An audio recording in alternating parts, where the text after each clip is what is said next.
And to details. Prime Minister Dr. Mustafa Madbouli follows up preparations for the new academic year in universities, especially in the new national universities, pointing to the importance of making them an example for new methods of education. This came during his meeting with Minister of Higher Education Khalid Abdel Ghaffar. The Prime Minister also tackled international agreements for cooperation with foreign universities to include different academic programs in national universities. They also discussed the implementation of the new National Cancer Institute.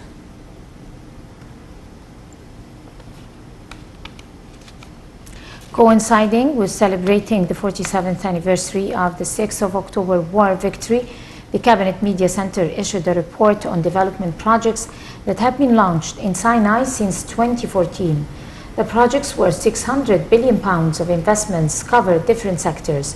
Those included infrastructure projects, including roads, bridges, land ports, sewage and desalination stations.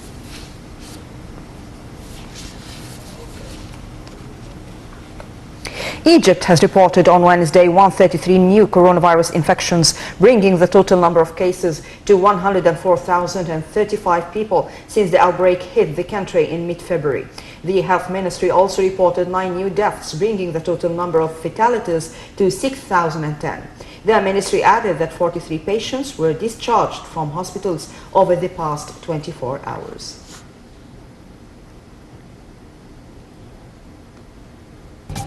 Welcome back. Minister of International Cooperation Rani Al-Mashat received John Barsa, head of the U.S. Agency for International Development, during his visit to Egypt. The visit aimed at expanding a strategic partnership between the two countries through 7 agreements signed during the current year worth $112 million. The event was held at the Ministry International Cooperation headquarters in the presence of the U.S. ambassador to Egypt and the director of USAID office in Egypt. Al-Mashat hailed cooperation and coordination that took place between the ministry and the U.S. Agency for International Development during the current year to advance cooperation efforts despite COVID-19 pandemic. For his part, U.S. Ambassador Jonathan Cohen said over the past 40 years, the U.S. has invested more than $30 billion in Egypt's development.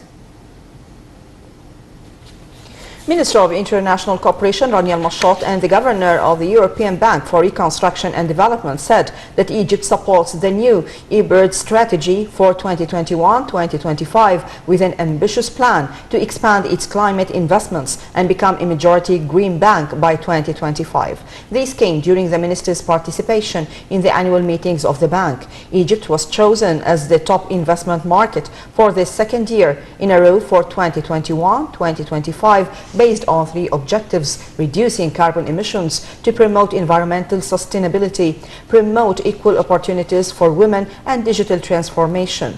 Overall, eBird has invested more than 6.5 billion euros in more than 116 projects in Egypt in various sectors, the most important of which are infrastructure, small and medium enterprises, and renewable energy. And to details. Aswan beat Haras Al Hudud 2-1 in the 32nd round of the Egyptian Premier League on Thursday. Haras Al Hudud took the lead through Ayoub bin Misharriq in the 7th minute before Ibrahim Galal equalized in the 51st minute of the second half. Then he added the second goal for Aswan in the 66th minute of the second half. By this win, Aswan guarantee their participation in the next edition of the league, raising their tally to 37 points in the 10th spot of the league standings, while Haras Al Hudud balance was frozen at 30 points in the 16th place.